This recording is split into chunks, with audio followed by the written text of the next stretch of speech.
10ാമത്തെ പാട്ടിൻ്റെ തുടക്കത്തിൽ തന്നെ കാണിക്കുന്നത് ലിയും ലിങ്ങും പിന്നെ സീക്കും കൂടി ഭക്ഷണം കഴിക്കുന്നതാണ്. അപ്പോൾ ഭക്ഷണം കഴിക്കുന്നതിൻ്റെ ഇടയിൽ സീക്ക് പറയുന്നുണ്ട്, അച്ഛൻ എനിക്കെന്ന് എൻ്റെ ടീച്ചർ വിളിച്ചിരുന്നു, ടീച്ചർ എന്നോട് ഇവിടുത്തെ ഒരു യൂണിവേഴ്സിറ്റിയിൽ അപ്ലൈ ചെയ്യാൻ പറഞ്ഞിട്ടുണ്ട് എന്ന് പറയുമ്പോൾ ലിങ് പറയുന്നുണ്ട്, അത് നല്ലതാണല്ലോ, എനിക്കിഷ്ടമല്ല ഇവിടുത്തെ ആ യൂണിവേഴ്സിറ്റി പോയി പഠിക്കുന്നത് എന്ന് പറയുമ്പോൾ ലിങ്ങിൻ്റെ കാലിനിട്ട് ചവിട്ട് കൊടുക്കുന്നുണ്ട് കേട്ടോ. അപ്പോൾ സീക്ക് പറയുന്നുണ്ട്, അതല്ല ഞാൻ പറയാൻ വന്നത്, എനിക്ക് അവിടെ പഠിക്കാൻ താല്പര്യമില്ല, ഇപ്പോൾ എനിക്ക് അബ്രോഡ് പോയി പഠിക്കുന്നതാണ് നല്ലതെന്ന് തോന്നി, മാത്രമല്ല അച്ഛനിപ്പോൾ വയ്യാത്തല്ലേ, അപ്പോൾ ഞാനവിടെ പോയി പഠിച്ച് നല്ലൊരു ജോലിയൊക്കെ എനിക്ക് വാങ്ങിച്ചാൽ എനിക്ക് അച്ഛനെ സഹായിക്കാൻ പറ്റൂല എന്നൊക്കെ ചോദിക്കുമ്പോൾ ലിങ് ചോദിക്കുന്നുണ്ട്, എൻ്റെ അച്ഛന് വന്നിരുന്നു എന്നെ കാണാമെന്ന് ചോദിച്ചപ്പോൾ അവൻ പറയുന്നുണ്ട്, അച്ഛൻ എന്നോട് പറഞ്ഞതായിരുന്നു ഈ കാര്യം, പക്ഷേ എനിക്കിപ്പോൾ തോന്നുന്നത് ഇതാണ് നല്ലത് എന്ന് അവൻ പറയുന്നുണ്ട്. ഇപ്പോൾ ലീ പറയാണ്, എടാ മോനെ, നീ എന്നെ കുറിച്ച് ആലോചിച്ച് നീ ടെൻഷൻ ആവണ്ട, ഞാൻ ഇവിടെ ജോലി ചെയ്യുന്നതും ഈ കഷ്ടപ്പെടുന്നതും ഇവൻ നിങ്ങൾക്ക് വേണ്ടിയിട്ടാണ്. അപ്പോൾ സീക്ക് പറയാണ്, നിങ്ങൾ ഒത്തിരി കഷ്ടപ്പെടുന്നുണ്ട് അച്ഛാ, എനിക്ക് നന്നായിട്ട് അറിയാം, അതുകൊണ്ടാണ് ഞാൻ അബ്രോഡ് പോയി പഠിച്ച് എനിക്ക് നല്ലൊരു ജോലി വാങ്ങിക്കാമെന്ന് ഞാൻ പറയുന്നത്, അവിടെ പോയി പഠിച്ച് എനിക്ക് നല്ലൊരു ഫ്യൂച്ചർ ഉണ്ടാകും, അതുകൊണ്ടാണ് ഞാൻ അവിടെ തിരഞ്ഞെടുത്തത് എന്നൊക്കെ പറയുമ്പോൾ ലീക്ക് ഭയങ്കര സങ്കടമാവും. ലീ ഒന്നും മിണ്ടാതെ കുറച്ച് നേരം ഇങ്ങനെ അവനെ നോക്കിയിട്ട് ഇങ്ങനെ തല ഇങ്ങനെ തിരിച്ചിക്കാണ്ട് മെല്ലെ അവിടെ നിന്ന് എഴുന്നേൽറ്റ് ജനലിൻ്റെ ഭാഗത്തേക്ക് ഇങ്ങനെ പോവുകയാണ്. അപ്പോൾ ലിങ് അയാളോട് പറയുന്നുണ്ട്, നോക്ക് നിൻ്റെ മറുപടിക്ക് വേണ്ടിയിട്ട് ഇവനെ കാത്തു നിൽക്കുന്നത് എന്ന് പറയുമ്പോൾ നീ പൊയ്ക്കോ എന്ന് പറഞ്ഞിട്ട് ലീ അവിടുന്ന് സങ്കടപ്പെട്ടിട്ട് അയാളുടെ റൂമിലേക്ക് പോവുകയാണ്. അപ്പോൾ അയാളുടെ സങ്കടം കണ്ടിട്ട് സീക്കിന് ഭയങ്കര സങ്കടമായിട്ട് അവൻ കരയും. അപ്പോൾ ലിങ് സമാധാനിപ്പിക്കുകയാണ്, എടാ നീ പോകുന്നത് കൊണ്ടുള്ള വിഷമാണ്, അല്ലാതെ വേറെ ഒന്നുമല്ല, നീ അത് വിചാരിച്ച് ടെൻഷനൊന്നും ആകണ്ട എന്നൊക്കെ പറഞ്ഞിട്ട് സീക്കുവിനെ ലിങ് സമാധാനിപ്പിക്കുക കേട്ടോ. അതുകൊണ്ട് മിങ്കും ജിയാനും കൂടി ഇങ്ങനെ ഓരോന്ന് സംസാരിച്ച് ഞാൻ നടന്നു വരികയാണ്. അപ്പോൾ മിങ്കു ജിയാനോട് ചോദിക്കുന്നുണ്ട്, നോക്ക് നിൻ്റെ ചേട്ടൻ്റെ എക്സാമൊക്കെ കഴിഞ്ഞല്ലോ, അപ്പം നീ അവരൊക്കെ എവിടെ പഠിക്കുന്നത് ചോദിക്കുമ്പോൾ ജിയാൻ പറയാണ്, സീക്ക് പഠിക്കുന്നത് BJTU എന്ന് പറഞ്ഞൊരു കോളേജിലാണ്, പിന്നെ സിയാവോ പഠിക്കുന്നത് അവിടെ അടുത്തുള്ള വേറൊരു കോളേജിലാണെന്നൊക്കെ പറയുമ്പോൾ സിയാവോൻ്റെ അമ്മയുടെ അസുഖമൊക്കെ ഇങ്ങനെ ഉണ്ട്, അവൻ്റെ എക്സാമിന് അതൊക്കെ ബാധിച്ചോ എന്നൊക്കെ ചോദിക്കുമ്പോൾ ഇല്ല, അവർ നന്നായിട്ട് എഴുതിയിട്ടുണ്ടെന്നൊക്കെ ഇങ്ങനെ അവർ പറയാണ്. എന്നിട്ട് പിന്നെ ജിയാൻ പറയുന്നുണ്ട്, എൻ്റെ ചേട്ടൻ്റെ ബർത്ത്ഡേ ആണ് വരുന്നത്, അപ്പോൾ നമുക്ക് അവർക്ക് ഗിഫ്റ്റൊക്കെ വാങ്ങിക്കണ്ടേ എന്ന് പറഞ്ഞിട്ട് അവർ രണ്ടുപേരും കൂടി ഗിഫ്റ്റ് വാങ്ങിക്കാൻ വേണ്ടി പോവുകയാണ്. പിന്നെ ജിയാൻ അവരുടെ വീട്ടിലേക്ക് പമ്മി വന്ന് വാതിലൊക്കെ മെല്ലെ തുറന്ന് മെല്ലെ ക്ലോസ് ചെയ്ത് കണ്ട് ചെരുപ്പൊക്കെ കഴിച്ച് അവൾ മെല്ലെ അവരുടെ റൂമിലേക്ക് പോവാട്ടോ ആ ഗിഫ്റ്റ് എടുത്ത് വെക്കാൻ. എന്നിട്ട് അതേപോലെ ഗിഫ്റ്റൊക്കെ ഒളിപ്പിച്ച് വെച്ചിട്ട് അവൾ റൂമിൽ നിന്ന് ഇങ്ങനെ ഇറങ്ങിക്കാണ്ട് സീക്കുവിൻ്റെ റൂമിൻ്റെ മുമ്പിൽ എത്തിയിട്ട് വാതിലിങ്ങനെ തട്ടുന്നുണ്ട്. എടാ നീ എന്താടാ ഈ നേരത്തെ ഉറങ്ങുന്നത്, നീ എന്താ വാതിൽ ലോക്ക് ചെയ്തു എന്നൊക്കെ ചോദിച്ചിട്ടാണ്ട് വാതിലൊക്കെ പിടിച്ച് തിരിക്കുന്നുണ്ട് കേട്ടോ. എന്നിട്ട് ഈ റൂമിൽ നിന്ന് ഇറങ്ങിയിട്ട് നീ തിരിച്ച് വന്നോ, ഞാൻ എന്തായാലും ജോലിക്ക് പോകുകയെന്ന് പറയുമ്പോൾ അവൾ ഓക്കെ പറയുന്നുണ്ട്. അപ്പോഴാണ് സീക്ക് റൂമിൽ നിന്ന് ഇറങ്ങി വരുന്നത്. അപ്പോൾ ഇയാളെ കണ്ടേക്ക് ഡാഡ് എന്ന് പറഞ്ഞ് വിളിക്കുമ്പോൾ നിങ്ങൾ രണ്ടുപേരും കഴിക്കാൻ എന്തെങ്കിലും ഉണ്ടാക്കുമോ അല്ലെങ്കിൽ നിങ്ങൾ പുറത്ത് പോയി ഭക്ഷണം കഴിക്കുമെന്ന് ചോദിക്കുമ്പോൾ സീക്ക് ഞങ്ങൾ പുറത്ത് പോയി ഭക്ഷണം കഴിച്ചോളാം എന്നൊക്കെ പറയണം. അപ്പോൾ ഞാൻ സീക്കുവിൻ്റെ ലീൻ്റെയൊക്കെ മുഖത്തേക്ക് നോക്കിയിട്ട് ഇങ്ങനെ ചോദിക്കുന്നുണ്ട്, നിങ്ങൾക്ക് എന്തെങ്കിലും പ്രോബ്ലം ഉണ്ടോ ചോദിക്കുമ്പോൾ സീക്കൊന്നും ഉണ്ടില്ല. അപ്പോൾ ഈ പറയണ്ട പ്രശ്നമൊന്നുമില്ല, നീ ജീക്കിനോട് ചോദിച്ചോക്ക്, ജീക്ക് കാര്യമൊക്കെ പറഞ്ഞിരുന്ന അറിയാണ്. പിന്നെ യാവോ എന്ന് വരുന്നില്ല പറയുമ്പോൾ ജിയാൻ ചോദിക്കുന്നുണ്ട്, അവൻ നിങ്ങൾക്ക് വിളിച്ചോ, നമുക്ക് എന്തായാലും അവൻ്റെ ബർത്ത്ഡേ ആഘോഷിക്കണ്ടേ എന്നൊക്കെ ചോദിക്കുമ്പോൾ എന്നൊക്കെ പറഞ്ഞിട്ട് അവിടെ നിന്ന് ഇറങ്ങി പോവുകയാണ്. അപ്പോൾ ജിയാൻ സീക്കുവിനെ ഇങ്ങനെ ഒരു മതിൽ നോക്കാണ്ട് അവൾ പിന്നെ അവിടെ ഇങ്ങനെ ഷെയർ പോയിരിക്കുകയാണ്. എന്നിട്ട് ഞാൻ അവനോട് ചോദിക്കുന്നുണ്ട്, ഞാൻ എന്താ ഇനിയിപ്പോൾ ലിങ്ഷോൻ്റെ ബർത്ത്ഡേക്ക് വാങ്ങിക്കുക, എനിക്ക് ഒരു ഐഡിയയും കിട്ടണമെന്നില്ല എന്നൊക്കെ പറയുമ്പോൾ സീക്ക് ഒന്നും മിണ്ടാതെ ഇങ്ങനെ അവളങ്ങനെ നോക്കി നിൽക്കേണ്ട. അവൾ ചോദിക്കുന്നുണ്ട്, ഞാൻ അവനക്ക് ഷൂ വാങ്ങിച്ചാലും ചോദിക്കുമ്പോൾ അവന് നല്ലതാണെന്ന് പറയുമ്പോൾ അവൾ സന്തോഷത്തോടെ താങ്ക് യു ഓക്കെ എന്നൊക്കെ പറഞ്ഞിട്ട് അവൾ അവിടെ ഇരിക്കണം. അപ്പോൾ സീക്ക് റൂമിൽ കയറി വാതിലടക്കിടക്കും. സിയാവോൻ്റെ ബർത്ത്ഡേ ദിവസം അവൻ്റെ അച്ഛനെ വിളിച്ചിട്ട് അവനെ വിഷ് ചെയ്യുന്നുണ്ട്, നന്നായിട്ട് ഇരിക്കണം, നല്ല ആരോഗ്യത്തോടെ ഇരിക്കണം എന്നൊക്കെ പറഞ്ഞിട്ട് അത് കഴിഞ്ഞിട്ട് അതേപോലെ തന്നെ നമ്മുടെ ലീയും വിളിച്ചിട്ടാണ് ഇവനെ വിഷ് ചെയ്യുന്നുണ്ട്. പിന്നീട് സീക്ക് വിളിച്ചിട്ട് ഇവനെ വിഷ് ചെയ്തിട്ട് പറയണേ, നീ എത്രയും പെട്ടെന്ന് ഇങ്ങോട്ട് വരാൻ നോക്ക്, നിന്നെ ജിയാൻ നന്നായിട്ട് മിസ് ചെയ്യുന്നുണ്ടെന്ന് പറയുമ്പോൾ അവന് ചിരിച്ചിട്ടാണ് പിന്നെ ജിയാൻ്റെ വോയിസ് മെസ്സേജ് ഇങ്ങനെ എടുത്ത് നോക്കുക കേട്ടോ. അപ്പോൾ ജിയാൻ പറയണേ, ഹാപ്പി ബർത്ത്ഡേ സിയാവോ, നീ ഇപ്പോൾ ഞങ്ങളുടെ അടുത്തേക്ക് വന്നിട്ട് ഇപ്പോൾ 18 വർഷമായി, നീ എത്രയും പെട്ടെന്ന് തിരിച്ച് വരണം, ഞങ്ങൾക്ക് നിന്നെ നന്നായിട്ട് മിസ് ചെയ്യുന്നുണ്ട്, ഐ ലവ് യു എന്നൊക്കെ പറയണം.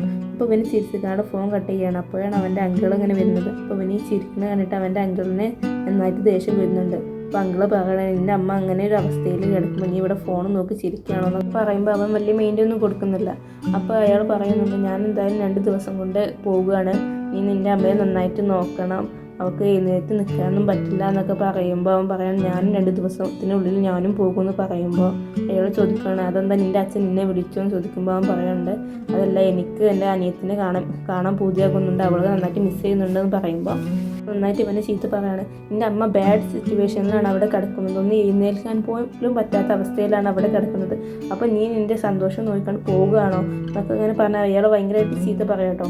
എന്നിട്ട് അയാൾ പറയാണ് എന്നെ അയച്ച് മരിക്കാനും കാരണം നീയാണെന്നൊക്കെ പറഞ്ഞിട്ട് അയാൾ ഇവനെ നന്നായിട്ട് ചീത്ത പറയുന്നുണ്ട്. പക്ഷെ അവൻ ആ വാക്ക് കേട്ടപ്പോൾ അവർക്ക് നന്നായിട്ട് ഫീൽ ചെയ്തു. അപ്പോൾ അവന് ഭയങ്കര സങ്കടത്തോടെ ഇങ്ങനെ നോക്കിക്കൊണ്ട് ഭക്ഷണം ഇങ്ങനെ കഴിക്കുകയാണ്. പിന്നീട് സിയാവ് അവൻ്റെ റൂമിൽ ഇരുന്ന് കമ്പ്യൂട്ടറിൽ എന്തോ നോക്കുകയായിരുന്നു. അപ്പോൾ പെട്ടെന്ന് ലൈറ്റ് ഓഫ് ആകുമ്പോൾ അവനിങ്ങനെ തിരിഞ്ഞ് നോക്കുന്നുണ്ട്. അപ്പോൾ അവിടെ അവൻ്റെ അനിയത്തി ഉണ്ടല്ലോ, അച്ഛൻസും ആ പെൺകുട്ടിയായിരിക്കും. അപ്പോൾ ആ പെൺകുട്ടി ലൈറ്റ് ഓഫ് ആയി കണ്ട് അവൻ്റെ റൂമിൽ പുറത്തേക്ക് പോയിട്ട് പിന്നെ എന്തോ ഒരു സാധനം ഇങ്ങനെ ലൈറ്റും കത്തിച്ച് ഇങ്ങനെ കൊണ്ടുവരികയാണ്. ഇങ്ങനെ പറയുന്നുണ്ട് ഹാപ്പി ബർത്ത്ഡേ ചേട്ടാ, ഹാപ്പി ബർത്ത്ഡേ എൻ്റെ പ്രിയപ്പെട്ട ചേട്ടാ എന്നൊക്കെ പറഞ്ഞിട്ട് ഇങ്ങനെ അവളിങ്ങനെ കേക്ക് കൊണ്ട് ഇങ്ങനെ വരികയാണ്. അപ്പോൾ അവനോട് പറയുന്നുണ്ട് ചേട്ടൻ എന്തെങ്കിലും മനസ്സിൽ ആഗ്രഹിക്കുമെന്ന് പറയുമ്പോൾ അവൻ പറയുന്നുണ്ട് അതൊന്നും വേണ്ട, അതൊക്കെ വെറുതെയാണ്, എനിക്ക് ഈ മിറാക്കിളും ഇതിനോടൊന്നും വലിയ താല്പര്യം ഇല്ലാന്നല്ല, എനിക്ക് വിശ്വാസമില്ല എന്നൊക്കെ അവൻ പറയുമ്പോൾ അവൾ പറയാൻ നമ്മൾ മനസ്സിൽ എന്തെങ്കിലും ആഗ്രഹിച്ചാൽ എപ്പോഴെങ്കിലും നടന്നാലോ, അതുകൊണ്ട് ചേട്ടൻ അതൊന്നും എന്തെങ്കിലും മനസ്സിൽ ആഗ്രഹിക്കുന്നൊക്കെ പറയുമ്പോൾ അവളുടെ അടുത്തുനിന്ന് ആ കേക്ക് വാങ്ങിച്ചിട്ട് അവൻ്റെ മുമ്പിലുള്ള ആ ടേബിളിൽ വെക്കും. അത് അവൻ ഇതേപോലെ എന്തോ കാര്യമായിട്ട് ഇങ്ങനെ മനസ്സിലിങ്ങനെ ആഗ്രഹിക്കുകയാണ്. അപ്പോൾ അവനെ ഇങ്ങനെ ആഗ്രഹിക്കുമ്പോൾ അവൻ്റെ കണ്ണിങ്ങനെ നിറയുന്നുണ്ട്.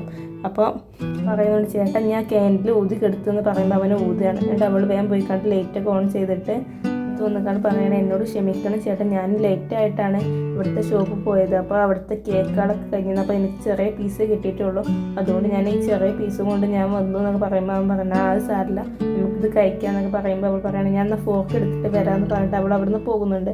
സിയാവ് ജിയാനുമായിട്ടുള്ള പണ്ടത്തെ ഓരോ കാര്യങ്ങളൊക്കെ ആലോചിച്ചിട്ട് അവനിങ്ങനെ സങ്കടപ്പെട്ടിട്ടാണ് ഇങ്ങനെ നിൽക്കുകയാണ്. ദിവസം നമ്മുടെ ജിയാനിങ്ങനെ അവളുടെ വീട്ടിൽ നിന്ന് ഓടി വരിക കേട്ടോ. വരുമ്പോൾ അവിടെ ഇങ്ങനെ നമ്മളെ സിയാവ് വരുന്നുണ്ട്. അപ്പോൾ അവനെ കണ്ടേക്ക് അവൻ്റെ ദേഹത്തേക്ക് ഓടി കയറിയിട്ട് I miss you so much, ഇന്നെ എത്ര ദിവസം അവിടെ കണ്ടിട്ട് എന്നൊക്കെ ഇങ്ങനെ പറയണം. അപ്പോൾ അവൻ പറയണം നീ എൻ്റെ മേത്തുനിന്ന് ഇറങ്ങി, എനിക്ക് ഭയങ്കര ദേഹത്തുനിന്ന് ഇറങ്ങി, ഇത് നന്നായിട്ട് വേദനിക്കുന്നുണ്ട്, ഭയങ്കര ചൂടെടുക്കുന്നുണ്ട് എന്നൊക്കെ പറയുമ്പോൾ അവൾ പറയണേ ഞാൻ ഇറങ്ങിയില്ല, ഇങ്ങനെ ഒരുപാട് കാലമായി കണ്ടിട്ട് എന്നൊക്കെ പറഞ്ഞ് അവളിങ്ങനെ അവൻ്റെ ദേഹത്ത് കയറിക്കുകയാണ്. അതുകൊണ്ട് നമ്മുടെ ജിയാന കിച്ചണിലുണ്ടായിരുന്നു. അപ്പോൾ അയാൾ പറയണം ഇവളിപ്പോഴും പെൺകുട്ടികളെ പോലെ ബിഹേവ് ചെയ്യാൻ പഠിച്ചിട്ടില്ല എന്നൊക്കെ പറഞ്ഞിട്ട് അയാളുടെ കുക്കിൽ ശ്രദ്ധിക്കുകയാണ്. എന്നിട്ട് പിന്നെ ജിയാനും സിയാവോയും നെല്ലിയും കൂടി ഇങ്ങനെ ഇന്ന് ഭക്ഷണം കഴിക്കുകയാണ്. അപ്പം ജിയാനും കൂടി സിയാവോക്ക് ഭക്ഷണമൊക്കെ ഇങ്ങനെ കൊടുത്തിട്ട് പറയണം നിനക്ക് ഇഷ്ടപ്പെട്ട സാധനമാണെന്നൊക്കെ പറഞ്ഞിട്ട് അവൻ്റെ പാത്രത്തിൽ ഇങ്ങനെ ഇട്ട് കൊടുക്കുകയാണ്. എന്നിട്ട് എല്ലി ജിയാനോട് പറയാണ് നീ എന്താ കാണിച്ചത്, സിയാവോ വന്നേക്ക് നീ അവൻ്റെ ദേഹത്തോട്ട് വലിഞ്ഞ് കയറുകയാണോ, ഈ മറ്റേ കുരുങ്ങന്മാരെ പോലെ ഞാൻ വലിഞ്ഞ് കയറുകയാണോ എന്നൊക്കെ ചോദിച്ചാൽ അവളെ ചീത്ത പറയട്ടോ. അപ്പോൾ സിയാവോ ആ സാരില്ല അച്ഛന്നൊക്കെ പറഞ്ഞിട്ട് അവരിങ്ങനെ ഭക്ഷണം കഴിക്കുകയാണ്.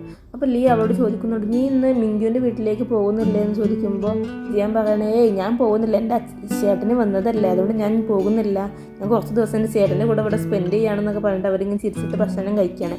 പിന്നീട് അന്ന് രാത്രി നമ്മുടെ സീക്കു സിയാവോ കൂടി അവരുടെ ടെറസിൻ്റെ മുകളിൽ ഇരുന്നിട്ട് ഇങ്ങനെ ഡ്രിങ്ക്സ് കഴിക്കുകയായിരുന്നു. അപ്പോൾ സീക്കു സിയാവോനോട് ഇങ്ങനെ പറയുന്നുണ്ട് നമ്മളിപ്പോഴും ചെറിയ കുട്ടികളായിരുന്നു എന്നുണ്ടെങ്കിൽ എന്തോ രസമായിരുന്നു, നമ്മുടെ അച്ഛനും പ്രായമായി ഇപ്പോൾ ജോലിക്ക് പോകാൻ വയ്യ എന്നൊക്കെ ഇങ്ങനെ അവരിങ്ങനെ ഓരോന്ന് സംസാരിക്കുകയാണ്. അപ്പോൾ ആ സമയത്ത് ഞാൻ താഴത്ത് ജിയാനെ അവരുടെ ഓപ്പൺ ചെയ്യുന്ന സമയത്ത് ലീവ് വിളിച്ചിട്ട് നിൻ്റെ ചേട്ടന്മാരെ ഭക്ഷണം കഴിക്കാൻ വിളിക്കുക എന്ന് പറയുമ്പോൾ അവൾ ആന്ന് പറഞ്ഞിട്ട് അതിലിങ്ങനെ നോക്കണത് തപ്പാണ്. അപ്പോൾ ഇതിൽ അച്ഛൻ്റെ ഡ്രിങ്ക്സ് കാണുന്നില്ലല്ലോ എന്നൊക്കെ പറഞ്ഞിട്ട് അവൾ അവിടെ നിന്ന് പോവുകയാണ്.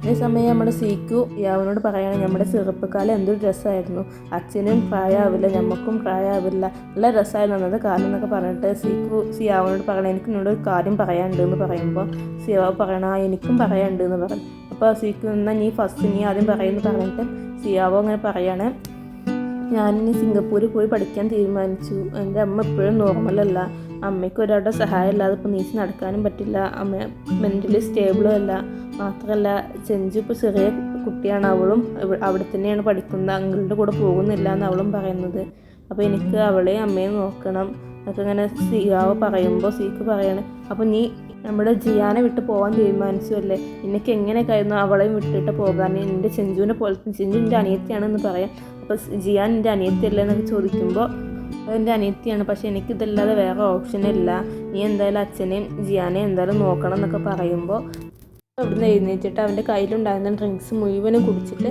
നമ്മുടെ സിയാവാൻ്റെ മുഖത്തിനിട്ട് ഒരു അടി കൊടുക്കുകയാണ്. എന്നിട്ട് അവനോട് പറയാണ്, എടാ ഞാനും പോകുകയാണോ ഇംഗ്ലണ്ടിലേക്ക്, ആ ആസ്റ്റേഡിൻ്റെ കൂടെയാണ് പോകുന്നത്, അവൻ്റെ അച്ഛനായിട്ടാണ് പറയുന്നത്, അയാളുടെ കൂടെയാണ് ഞാൻ പോകുന്നത് പറഞ്ഞിട്ട് അവനോട് ദേഷ്യപ്പെടുമ്പോൾ സിയാവോ ചോദിക്കുന്നുണ്ട്, നീയും പോകുകയാണോ, ഞാൻ നാളെ പോകുമെന്ന് പറയുമ്പോൾ സിയാവോക്കും ദേഷ്യം വന്നിട്ട് സിയാവോയും ഇവനെ ഇടിക്കുകയാണ്. രണ്ടുപേരും കൂടി അവിടെ ഭയങ്കര ഫൈറ്റ് നടന്നുകൊണ്ടിരിക്കുന്ന സമയത്താണ് അങ്ങോട്ടേക്ക് ജിയാൻ വരുന്നത്. അപ്പോൾ അവൾ ഇത് കണ്ടിട്ട് ഭയങ്കര ഷോക്കായിട്ട്, നിങ്ങൾ രണ്ടുപേരും എന്തിനാ ഈ തല്ല് കൂടുന്നത്, ഒന്ന് നിർത്താവോ എന്ന് പറഞ്ഞിട്ട് അവൾ അവിടെ നിൽക്കുന്ന ശബ്ദം വെക്കുകയാണ്. രണ്ടുപേരും കൂടി തല്ല് നിർത്തിയിട്ട് ജിയാനെ ഇങ്ങനെ നോക്കുന്നുണ്ട്. പിന്നെ ജിയാൻ്റെ മുമ്പിലായിട്ട് സിയാവോയും സീക്കും കൂടി ഇങ്ങനെ ഇരിക്കുകയാണ്. സീക്കുവിൻ്റെ ഡാഡ് ലേക്ക് ഇങ്ങനെ വിളിച്ചിട്ട് ഇങ്ങനെ പറയണം, അവരോട് നേരത്തെ റെഡിയായി നിൽക്കാൻ പറയുന്നുണ്ട്, ഞാൻ നേരത്തെ വരാമെന്നൊക്കെ പറഞ്ഞിട്ടാണ് ഇങ്ങനെ അയാൾ ഫോൺ വെക്കുകയാണ്. അപ്പോൾ അവിടുന്ന് എഴുന്നേറ്റിട്ട് സീക്കിനോട് പറയണം, നീ നാളെ നേരത്തെ റെഡിയായിക്കൊണ്ട് നിൻ്റെ അച്ഛൻ നാളെ കൊണ്ടുപോകാൻ വരും എന്ന് പറയുമ്പോൾ ജിയാൻ പറയണേ അവൻ എവിടേക്കും പോകുന്നില്ല പറയുമ്പോൾ ലീ പറയാണ്, എൻ്റെ ആപ്ലിക്കേഷൻസ് കൊടുത്തു കഴിഞ്ഞപ്പോൾ അവനക്ക് പോവാതിരിക്കാൻ പറ്റില്ല, പോവാതായാലും അവനക്ക് വർഷം കൂടി ഇവിടെ ഇരുന്ന് പഠിക്കേണ്ടി എന്ന് പറയുമ്പോൾ അവൾ പറഞ്ഞു, ഞാൻ എന്തൊക്കെ പറഞ്ഞാൽ ഞാൻ ഇവർ രണ്ടുപേരെയും പോകാൻ സമ്മതിക്കില്ല, ഒരു വർഷം വേണമെങ്കിൽ ഒരു വർഷം ഇവിടെ പഠിച്ചോട്ടെ, പക്ഷെ ഞാൻ എന്തായാലും പോകാൻ സമ്മതിക്കില്ല, അവർക്ക് ഒരു വാക്ക് എന്നോട് പറയാമായിരുന്നു ഇങ്ങനെ പോകുന്ന കാര്യം, ഇവർ രണ്ടുപേരും എന്നോട് സംസാരിച്ച് അതിന് കുറച്ച് പറഞ്ഞില്ല എന്ന് പറയുമ്പോൾ സിക്ക് അവളോട് സോറി എന്ന് പറയുന്നുണ്ട്. അപ്പോൾ സിയാവ് അവളോട് ചോദിക്കുന്നുണ്ട്, ഞങ്ങൾ നിന്നോട് പോകുകയാണെന്ന് പറഞ്ഞ് ഞങ്ങൾ പോകാൻ സമ്മതിക്കുമെന്ന് ചോദിക്കുമ്പോൾ ജിയാന ഞാൻ സമ്മതിക്കും, പക്ഷെ നിങ്ങൾ രണ്ടുപേരും എന്നോട് പറഞ്ഞില്ലല്ലോ എന്നൊക്കെ പറഞ്ഞാൽ അവർ സങ്കടപ്പെടും. ജിയാൻ പറഞ്ഞു, നമ്മളൊരു ഫാമിലി അല്ലെങ്കിൽ നമ്മളൊരു ഫാമിലിയെ പോയല്ലേ അല്ല കഴിയുന്നത്, നിങ്ങളെ രണ്ടുപേരെയും ചെറുപ്പത്തിൽ ഉപേക്ഷിച്ച് പോയവരുടെ കൂടെയാണ് നിങ്ങളിപ്പോൾ പോകുന്നതൊക്കെ പറഞ്ഞ് അവൾ പറയുമ്പോൾ സിയാവ പറയണേ, അവരെൻ്റെ അമ്മയാണ്, എനിക്കവരെ നോക്കാതിരിക്കാൻ പറ്റില്ല അങ്ങനെ പറയുമ്പോൾ അവിടെ ദേഷ്യപ്പെട്ട് ചായവാട്ടി തട്ടി ഇറങ്ങിയിട്ട് പോവുകയാണ്. പിന്നീട് അന്ന് രാത്രി ജിയാന് തലയിൽ പുതപ്പൊക്കെ ഇട്ടിട്ട് ഇങ്ങനെ തേങ്ങി കരയുണ്ടാവും. അപ്പോൾ സിയാവ അങ്ങോട്ട് അതിലേക്ക് തുറന്നക്കാണ്ട് ഇവിടെ അടുത്തേക്ക് വരുന്നുണ്ട്. അപ്പോൾ ഇവിടെ കുറേ സാധനങ്ങളൊക്കെ അങ്ങോട്ടും ഇങ്ങോട്ടും വലിച്ചെറിഞ്ഞിട്ടുണ്ടായിരുന്നു. പിന്നെ അതൊക്കെ എടുത്ത് വെച്ചിട്ട് ടേബിൾ ലാമ്പ് ഓൺ ചെയ്ത് കാണ്ട് അവളുടെ അടുത്ത് ഇങ്ങനെ വന്ന് ഇരിക്കുക കേട്ടോ. പിന്നെ മെല്ലെ ഇങ്ങനെ അവളുടെ പുതപ്പ് ഇങ്ങനെ നീക്കാൻ നോക്കുമ്പോൾ അവൾ ഗെറ്റ് ഔട്ട് എന്ന് പറഞ്ഞിട്ട് അവനെ ചീത്ത പറയണം. അപ്പോൾ അവനക്ക് സങ്കടപ്പെട്ട് അവൻ ആ കൈയൊക്കെ എടുത്തിട്ട് ഇങ്ങനെ കുറച്ച് നേരം ഇങ്ങനെ അവളെ നോക്കി നിൽക്കുന്നുണ്ട്. അപ്പോൾ അവൻ അങ്ങോട്ടേക്ക് സീക്ക് വരുന്നത്. അപ്പോൾ സീക്ക് ഇവനെ കണ്ടേക്കൊന്നിങ്ങനെ അവനെ ഇങ്ങനെ നോക്കി നിന്നിട്ട് അവളുടെ അടുത്തേക്ക് വന്നിട്ടാണ് ഇങ്ങനെ പറയാണ്, എനിക്കറിയാം നീ എന്നോട് ഭയങ്കര ദേഷ്യത്തിലാണെന്ന് എനിക്കറിയാം, പക്ഷെ നീ വിശന്നിരിക്കാൻ പാടില്ല, നീ എന്തെങ്കിലും ഒന്ന് കഴിക്കും, നിനക്ക് നന്നായിട്ട് വിശക്കുന്നതല്ലേ എന്നൊക്കെ പറയുമ്പോൾ അവൾ മര്യാദക്ക് ഇവിടുന്ന് പോയിക്കോ എന്നൊക്കെ പറഞ്ഞിട്ട് അവനെ ചീത്ത പറഞ്ഞാട്ടാണ്. അപ്പോൾ സീക്ക് ഇവിടുന്ന് കരഞ്ഞുകൊണ്ട് പോകുന്നുണ്ട്. എന്നിട്ട് സിയാവ് ഇങ്ങനെ അവളുടെ അടുത്ത് ഇങ്ങനെ കുറച്ച് നേരം ഇരുന്നിട്ട് അവനിങ്ങനെ എഴുന്നേറ്റ് പോകാൻ നേരത്ത് ജിയാൻ എഴുന്നേറ്റ് നിന്നിട്ട് പറയണേ, നമ്മൾ ശരിക്കും ഒരു ഫാമിലി അല്ലല്ലോ, അവിടെ അൽവാസിയും സീക്ക് അച്ഛൻ കെട്ട എന്ന് പറഞ്ഞിരുന്ന പെൺകുട്ടിയുടെ മകനുമാണ്, നമ്മളൊരു ഫാമിലി അല്ല എന്ന് അവൾ പറയുമ്പോൾ സിയാവ് അല്ല അങ്ങനെ പറയരുത്, നിന്നെ ആരൊക്കെ എന്തൊക്കെ പറഞ്ഞ് ഒഴിവാക്കിയാലും ഞാൻ എൻ്റെ കൂടെ ഉണ്ടാക്കും എന്നൊക്കെ പറയാണ്. അപ്പോഴും അവൾ പറയണം, നീ നുണ പറയാണ്, നീ വെറുതെ പറയാണെന്നൊക്കെ പറഞ്ഞിട്ട് അവൾ വീണ്ടും അവിടെ കിടന്ന് കരയാണ്. അപ്പോൾ സിയാവ് കുറച്ച് നേരം ഇങ്ങനെ നോക്കുന്നിട്ട് അവനക്ക് സങ്കടപ്പെട്ടിട്ട് അവനെ അവിടുന്ന് എഴുന്നേറ്റ് പോവുകയാണ്. പിന്നീട് അടുത്ത ദിവസം ലീ ജിയാനെ ഭക്ഷണം കഴിക്കാൻ വേണ്ടിയിട്ട് വിളിക്കുകയാണ്. അപ്പോൾ അവളുടെ റൂമിൻ്റെ വാതിലൊക്കെ തുറന്ന് നോക്കിയപ്പോൾ അവിടെ അവളൊന്നും കാണുന്നില്ലായിരുന്നു. അപ്പോൾ ലീ പുറത്തേക്ക് പോകുന്ന സമയത്താണ് അവിടേക്ക് ലീക്ക് ഒരു കോൾ വരുന്നത്. അപ്പോൾ എൻ്റെ മുത്തശ്ശിയായിരുന്നു വിളിച്ചത്. അവൾ ഇന്നലെ രാത്രി ഇങ്ങോട്ട് പോകുന്നു, അവൾ ഭയങ്കര സങ്കടത്തിലായിരുന്നു എന്നൊക്കെ മുത്തശ്ശി പറഞ്ഞ സമയത്താണ് ലിങ് അങ്ങോട്ട് വരുന്നത്. അപ്പോൾ ലിങ് എനിക്ക് ഭക്ഷണം എടുത്ത് വെക്കുക, എനിക്ക് നന്നായിട്ട് വിശക്കുന്നുണ്ട് എന്നൊക്കെ പറയണം. അപ്പോഴാണ് ഇവർ ഈ ഫോൺ വിളിക്കുന്നത് അയാൾ കേൾക്കുന്നത്. അപ്പോൾ അയാൾ ചോദിക്കുന്നുണ്ട്, എന്താ ജിയാൻ പോയോ എന്നൊക്കെ ചോദിച്ചു കണ്ട് അയാൾ സിയാവോൻ്റെ മുഖത്തേക്ക് നോക്കുമ്പോൾ അവൻ്റെ മുഖത്ത് പാടാനിട്ട്, എന്ത് നിൻ്റെ മുഖത്ത് പറ്റി, നിങ്ങൾ രണ്ടുപേരും നേരെ തല്ല കൂടിയോ ചോദിക്കുന്നുണ്ട്. സിയാവ് ഒന്നും മിണ്ടുന്നില്ല. അപ്പോൾ ലീ ഇങ്ങനെ പറയുന്നുണ്ട്, നാളെ സീക്കൊക്കെ പോവുകയാണ്, അപ്പോൾ അവൾ അവിടെ നിൽക്കുകയാണോ എന്നൊക്കെ ചോദിച്ചു കണ്ട് അയാളെ ഫോൺ കട്ട് ചെയ്യാട്ടോ. അപ്പോൾ ലിങ് ചോദിക്കണം, അവൾ എന്തിനാ ഇന്നലെ അങ്ങോട്ട് പോയത്, എന്തെങ്കിലും പ്രശ്നം ഉണ്ടായെന്ന് ചോദിച്ചിക്കാണ്ട് സീക്കുവിൻ്റെ മുഖത്തേക്ക് നോക്കുമ്പോഴാണ് സീക്കുവിൻ്റെ മുഖത്ത് ഇങ്ങനെ പാട് കാണുന്നത്. അപ്പോൾ ലിങ് ഭയങ്കര ദേഷ്യപ്പെട്ടിട്ട്, എന്താ നിങ്ങൾ രണ്ടുപേരും കൂടി തല്ല് തുടങ്ങിയോ, ഇവൻ ഇന്നലെ വന്നിട്ടല്ലേ ഉള്ളൂ, സിയാബ് ഇന്നലെ വന്നിട്ടുള്ളൂ, അപ്പോൾ രണ്ടുപേരും കൂടി തല്ല് തുടങ്ങിയെന്നൊക്കെ പറഞ്ഞിട്ട് ലിങ് ദേഷ്യപ്പെടുമ്പോൾ ലീ അയാളെ പറയണ സമാധാനിപ്പിക്കുകയാണ്. അത് സാരില്ല, അവർ കുട്ടികളല്ലേ, നീ വന്നിക്കാണ്ട് ഭക്ഷണം കഴിക്കുന്നത്, നിനക്ക് നന്നായിട്ട് വിശക്കുന്നില്ല എന്നൊക്കെ പറയാണ്ട് അയാളെ സമാധാനിപ്പിക്കാട്ടോ. എന്നിട്ട് ലിങ്ങിനോട് കൈയൊക്കെ വാഷ് ചെയ്ത് നമുക്ക് ഭക്ഷണം കഴിക്കുമെന്ന് പറയുമ്പോൾ ലിങ് അവിടുന്ന് ദേഷ്യപ്പെട്ടിട്ട് കൈ വാഷ് ചെയ്യാൻ പോവുകയാണ്. പിന്നീട് അവർ ഭക്ഷണം കഴിച്ച് സോഫയിൽ ഇരിക്കുന്ന സമയത്ത് ലിങ്ങിനൊരു കോള് വരികയാണ്. അത് സിയാവോൻ്റെ അങ്കിളായിരുന്നു. അപ്പോൾ അയാൾ ലിങ് അങ്ങോട്ട് വരുന്നതിന് കുറച്ച് സിംഗപ്പൂർക്ക് പോകുന്നതിന് കുറച്ച് പറയാനായിരുന്നു വിളിച്ചത്. അപ്പോൾ ലിങ് അയാളോട് ഒരുപാട് ദേഷ്യപ്പെടും, നിങ്ങളുടെ അനിയത്തിനെ നോക്കാൻ വേണ്ടിയിട്ടാണ്, നിങ്ങൾ എൻ്റെ മകൻ്റെ ഭാവി നശിപ്പിക്കുകയാണെന്നൊക്കെ പറഞ്ഞിട്ട് ഒരുപാട് ദേഷ്യപ്പെടും. എന്നിട്ട് പറഞ്ഞിട്ട് നിങ്ങൾക്കൊരു സ്വന്തം കാര്യം മാത്രമേ ഉള്ളൂ, നിങ്ങളൊരിക്കലും എൻ്റെ മകനെ കുറച്ച് ആലോചിച്ചില്ല, അവൻ്റെ അമ്മ ഉപേക്ഷിച്ച് പോയതാണെന്നൊക്കെ പറയണം ഒരുപാട് ദേഷ്യപ്പെട്ട് കാണ്ട് ലിങ് ഫോൺ കട്ട് ചെയ്ത് കാണ്ട് അവിടെ സോഫയിൽ ഇരിക്കുകയാണ്. അപ്പോൾ ലീ അവിടെ നിന്ന് എഴുന്നേറ്റിട്ട് ഒരു ഗ്ലാസ് വെള്ളം എടുത്തുകൊണ്ട് ലിങ്ങിന് കൊടുക്കുന്നുണ്ട്. അപ്പോൾ ലിങ് സിയാവിനോട് ചോദിക്കുന്നുണ്ട്, എടാ മോനെ, നിനക്ക് അവിടേക്ക് പോകണം എന്ന് നിർബന്ധമാണ്, നിനക്ക് അതൊന്ന് ക്യാൻസൽ ചെയ്തുകൂടെ എന്ന് ചോദിക്കുമ്പോൾ അവൻ പറയണല്ല, എനിക്ക് അവിടേക്ക് എന്തായാലും പോകണം, ഞാൻ തീരുമാനിച്ചതാണ് എന്നൊക്കെ അവൻ പറയുമ്പോൾ അപ്പോഴും ഇയാൾ ദേഷ്യപ്പെടാണ്. നിന്നോട് നിൻ്റെ അമ്മ പറഞ്ഞതാണ് നീ അവിടെ തന്നെ പഠിക്കണം എന്ന് ചോദിക്കുമ്പോൾ സിയാവ് പറയണ്ട, അതായത് എൻ്റെ സ്വന്തം തീരുമാനമാണ് പറയണം. അപ്പോൾ ഇയാൾ ഇങ്ങനെ ചീത്ത പറയുന്ന സമയത്ത് ലീ അയാളെ സമാധാനിപ്പിക്കാൻ നോക്കുന്നുണ്ട്. അപ്പോൾ ലീൻ്റെ നേർക്ക് തിരിയണം, നീയാണ് ഈ മക്കളൊക്കെ നാസാക്കുന്നതൊക്കെ പറഞ്ഞിട്ട് ലീൻ്റെ നേർക്ക് തിരിയാട്ടോ. പിന്നീട് നമ്മുടെ സിയാവോയും സീക്കും കൂടി പോകാനുള്ള സാധനങ്ങളൊക്കെ പാക്ക് ചെയ്യായിരുന്നു. അപ്പോൾ സിയാവോ അവൻ്റെ അൽമാറിൻ്റെ ഡ്രോയർ തുറക്കുന്ന സമയത്ത് തന്നെ ഇവിടെ സീക്കും കൂടി അവൻ്റെ ഡ്രോയർ തുറക്കുന്നുണ്ട്. അപ്പോൾ 2 പേർക്കും അവൻ്റെ അൽമാറയിൽ നിന്ന് ഗിഫ്റ്റ് കിട്ടും. അത് രണ്ടും ഒപ്പം കാണിക്കുക കേട്ടോ. ഒരു ഗിഫ്റ്റ് കിട്ടണം, ഗിഫ്റ്റ് ബോക്സ് കിട്ടണം ഒരേപോലത്തെ. 2 പേരും ഓപ്പൺ ചെയ്യുന്ന സമയത്ത് 2 പേർക്കും ഒരേപോലത്തെ ഷൂ ആട്ടോ അവൾ വാങ്ങിച്ച് വെച്ചേക്കുക. അതേപോലെ തന്നെ 2ലും ഒരു സ്ലിപ്പ് ഉണ്ടാവും. അപ്പോൾ അവർ 2 പേരും ഇങ്ങനെ എടുക്കുമ്പോൾ സീക്കിനോട് പറയുന്നത്, ഹാപ്പി ബർത്ത്ഡേ സീക്കു, 6 മാസത്തിന് ശേഷം വരുമ്പോൾ നീ ഇത് ധരിച്ചിട്ട് വേണം വരാൻ, പിന്നെ നീ എൻ്റെ സോക്സൊക്കെ ഒരുപാട് കഴുകി തന്നതല്ലേ എന്നൊക്കെ പറഞ്ഞിട്ട് അവൾ ഭയങ്കര സ്നേഹത്തോട് കുറേ എഴുതിയിരുന്നു. അതേസമയം തന്നെ സിയാവോക്ക് എഴുതിയിട്ടുള്ളത് ചെറിയൊരു 2 വരി കവിതയായിരിക്കും, ഐ ലവ് യു എന്നൊക്കെ പറഞ്ഞിട്ട് അവളങ്ങനെ എഴുതിയിട്ടുണ്ടാവും. അപ്പോൾ ഇത് 2 പേരും വായിക്കുമ്പോൾ 2 പേർക്കും ഭയങ്കരമായിട്ട് സങ്കടമാവട്ടോ. സിയാവോ അവൻ്റെ ഷൂ കാൽമിട്ടിട്ട് ഇങ്ങനെ 1-2 തവണ അങ്ങോട്ടും ഇങ്ങോട്ടും നടന്നിക്കാണ്ട് അവളെ കുറച്ചിങ്ങനെ ആലോചിക്കുമ്പോൾ സീക്ക് ആ ഷൂ കെട്ടിപ്പിടിച്ചിക്കാണ്ട് ജിയാന് കഴിഞ്ഞ ദിവസം പറഞ്ഞ കാര്യങ്ങളൊക്കെ ആലോചിച്ചിട്ട് 2 പേരും പൊട്ടിക്കരയാണ്. കൂടി നമ്മുടെ 10ാമത്തെ എപ്പിസോഡ് കഴിഞ്ഞു. ഇഷ്ടപ്പെട്ടിരിക്കണമെന്നുണ്ടെങ്കിൽ അടുത്ത പാട്ട് കാണാൻ ഈ ചാനൽ സബ്സ്ക്രൈബ് ചെയ്യുക.